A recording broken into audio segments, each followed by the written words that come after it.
working on something which I've called Insertables, which I'll get into in a second. After researching it for a year and a half, I now have a chip as well, so I'm now a person with one of these devices. So what's an insertable? Well, we define insertables as voluntary devices that go in, through, or underneath the skin for non-medical purposes. And that's why we've called them insertables, not implantables. An implantable generally suggests that it's medical in nature, that it's implanted or grafted to the body and a bit harder to remove, whereas insertables are characterised by personal agency and choice and the ability to remove them relatively uninvasively. They're also inserted a lot less invasively. They're done by body modification artists, tattooists, sometimes even self-inserted, whereas you're not going to be putting in a pacemaker or something like that by yourself, which is an implantable device. So we've spoken a bit today about science fiction. And I mean, science fiction is definitely a place to get inspiration for these devices. It's also a place where misconceptions of these devices are coming from. It started with the Cybermen through to the Terminator, with the $6 billion man and the Bionic Woman, who we could rebuild. In the Matrix, Neo jacks in. James Bond is even tracked by a locator chip in one of the latest films. Total Recall, Quaid has a chip which tracks him as well. And in the latest Jurassic World, the T-Rex has a chip and becomes self-aware that she has a chip, and she bites it out so that they can't track her around the island. The list goes on.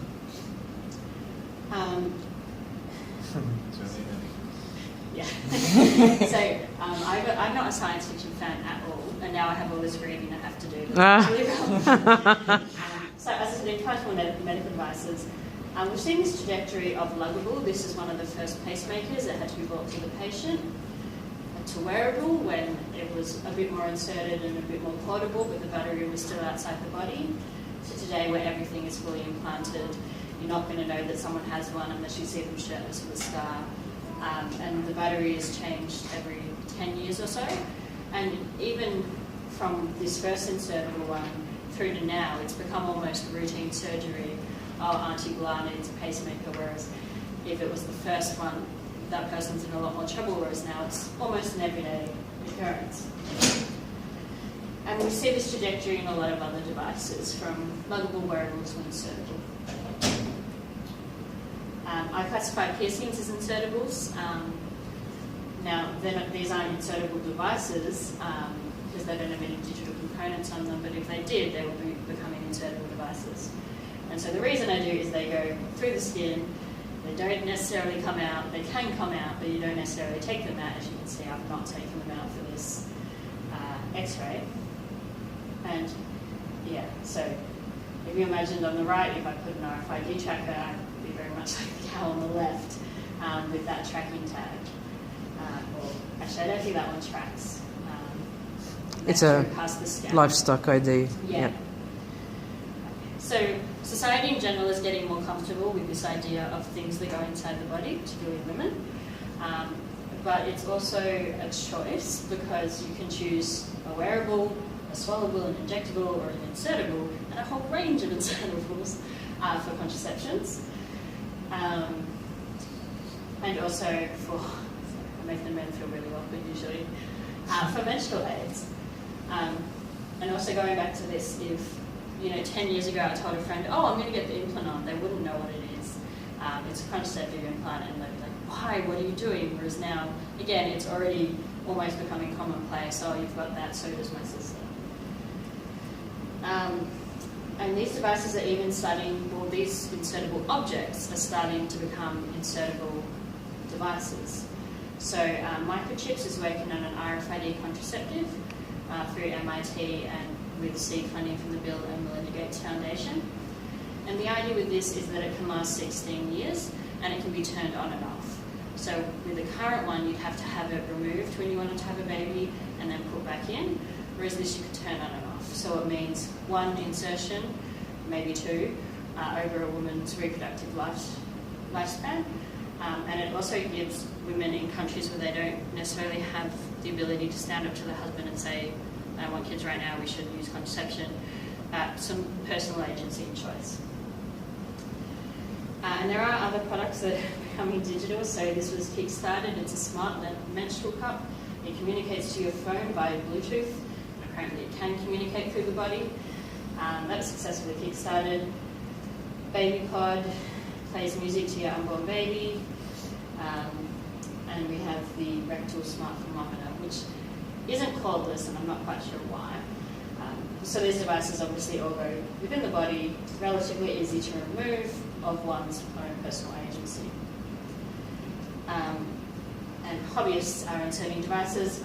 So top left, Professor Kevin Warwick, who we heard about this morning.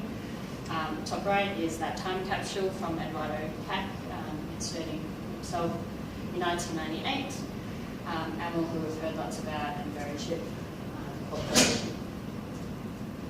Oh yeah, that's not meant to say patients, that's meant to say hobbyists. So hobbyists are going to do this anyway. There's a bunch of willing participants who are happy to be their own guinea pigs, and they're going to go ahead and do this regardless of what industry is doing or potentially what the law says. So this is the Circadia. It is a very large device inserted into the arm. It was a time-boxed experiment for 90 days. It could turn on and off that glowing capability. It transmitted their body temperature to a smartphone every 5 seconds via Bluetooth, and it did a few other things. It was a proof of concept that a battery could stay in the human body somewhat safely, and that Bluetooth could, communicate through the body, and that it could actually send that temperature data. The second version of it, now it doesn't do all the same things, this one is purely cosmetic, but the second version is so much thinner, has a battery, and these LEDs can be turned on and off again. So, what are people inserting? Well, based on our research so far, which has been 17 in-depth interviews, people are inserting neodymium magnets for sensorial sensations, which I'll go into a bit more in a minute.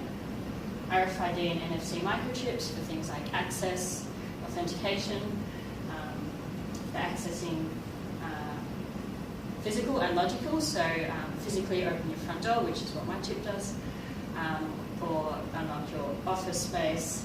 One person unlocks their motorbike to get it started, and also logical access to computers and phones.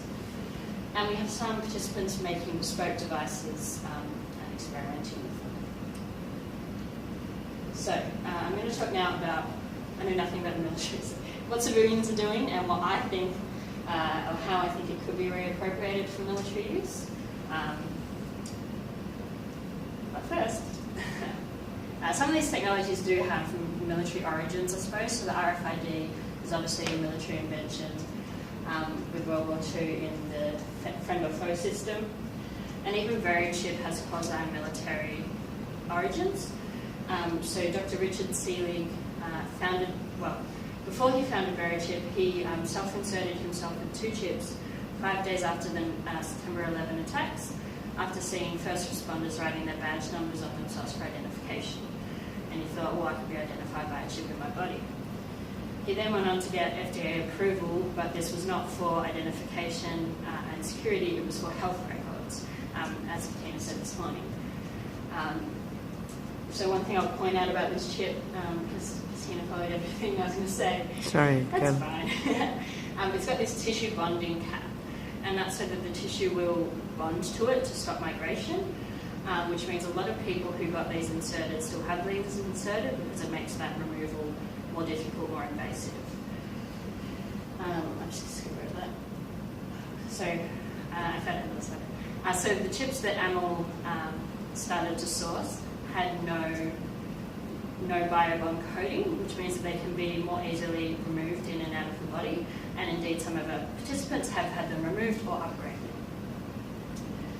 So what they're currently using them for, as I said, is things like access and authentication. So it's not hard to imagine that the military could use it for access to secure rooms, as we've seen in the Mexico Attorney General's office.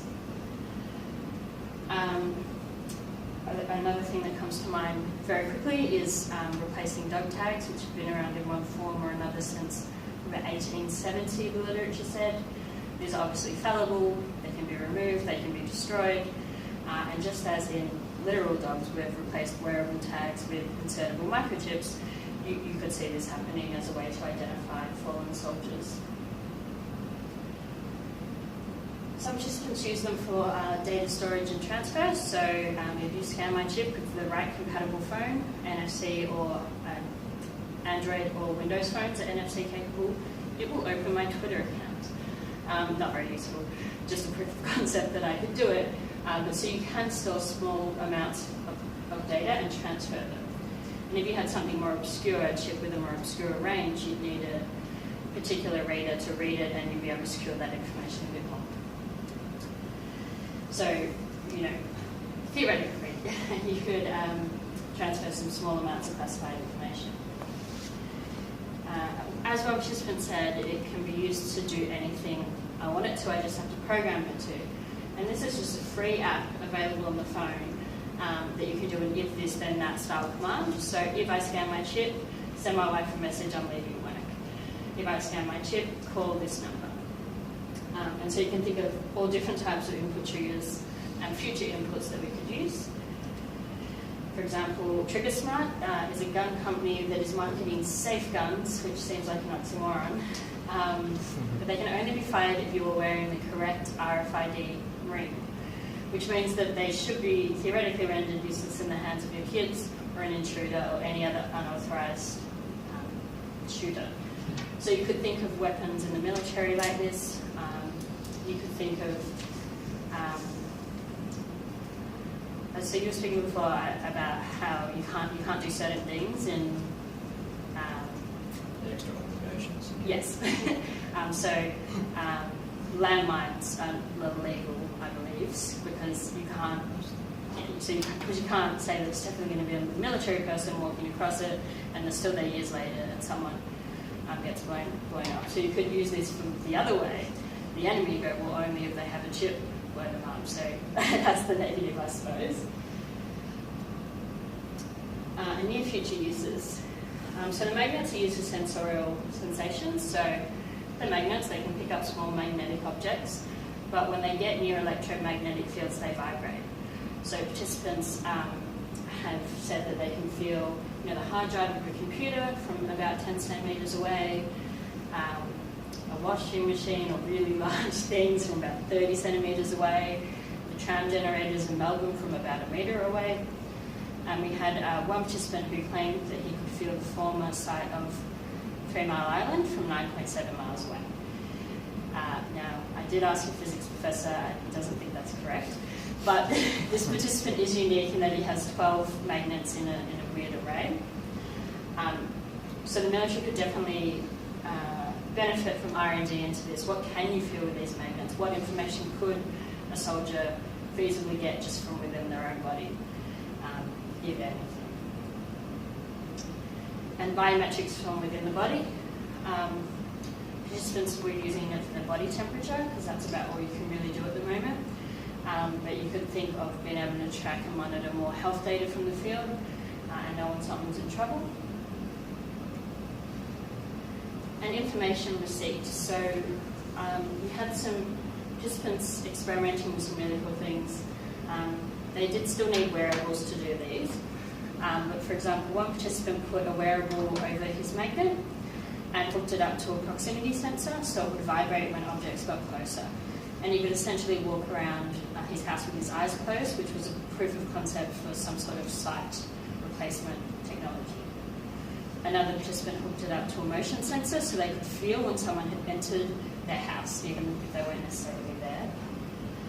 And another participant put them in the tragus of his ear, which is this sort of part that's kind of on the front of your face, and created an induction coil and sent music and other auditory sensations to it as a hearing replacement. So you can think of, we're not quite there yet, but military R&D or any R&D into this could come up with some really cool solutions, particularly not just for playing music to yourself by keeping your ears open, but for being able to wear adequate ear protection in the field while still being able to communicate with your other soldiers. Yeah, that wasn't meant to, I messed those ones up. So obviously it's an emerging field. I mean, it's been around for 10-ish years, but people are still always shocked when I tell them what I'm doing. And a great barometer is talkback radio, which I've done a couple of, and also public ad issues on Facebook and Twitter. And the two fears we get is, oh, the government's going to track us. My girlfriend will know where I am all the time. It will make mass surveillance easy. And, oh, people are going to cut off your hand to enter your door. So our responses to those are surveillance isn't possible, so these are small passive chips, unless the military is doing something I don't know about, which totally tell me, because I need to update this argument. So they're really small passive chips. It's the same one that's in your cat or dog, and if you've ever lost your cat or dog, you would know that you can't track it. You can't find where your dog is on a map. It has to be found, taken to the vet, scanned with the correct proprietary scanner, looked up in the database, matched to you, and then they'll call you. So it's not possible. And I think this fear will be a bit more, it'll be a greater fear with the government is tracking the army. So that would definitely be a bigger issue. So there's a public education piece there. And again, a lot of this comes from that sci-fi. This is not actually what they can do. And as for a thief cutting your hand off, I feel like they just break my door down before they physically maim a human. While obviously in war times, you may think that people are more desensitized to this or more violent, but in today's wars, as far as I know, you don't necessarily get that close to the actual enemy, because you've got guns that can fire for miles. And so yes, it could potentially be an issue in a fallen soldier. Someone could then take their hand. There's also this fear of super soldiers. I think it's somewhat unfounded. Iron Man is nothing without his suit, and it makes more sense to look at wearables to cover up the soft meat fallible humans are made of, and make them more infallible suit. And also the suit is nothing if you can't shoot straight, in the case of the stormtroopers.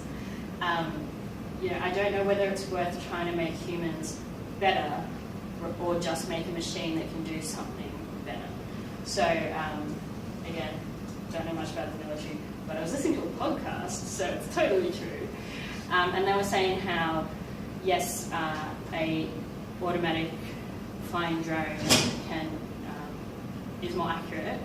It's also because they can do things that humans can't, because they pass out if they did that particular turn. So why build the super soldier when you can just build the tank? And so coming full circle, if the military was doing this, would it be an insertable or an implantable? So personal agency and choice, they might not necessarily have that. I guess it depends if it's optional or not, as we've discussed lots already today. It will be minimally invasive if it's like a chip, just these uses I've shown. It's more easily inserted and removed. They have the ability to get it removed once they return home. But even though it's not medically necessarily, they don't have that choice, it falls into this sort of grey area of maybe it's more of an implant. So the benefits of insertables over wearables from a user experience point of view is that they cannot be lost or forgotten. They're more difficult to steal. They're invisible to the naked eye, particularly if their existence is not known. And even so with, for example, my chip, you do have to be right up, kind of doing this, like it's not that great. So you would definitely know if someone stole it at the moment. And yeah, it's invisible. Thank you. Thank you.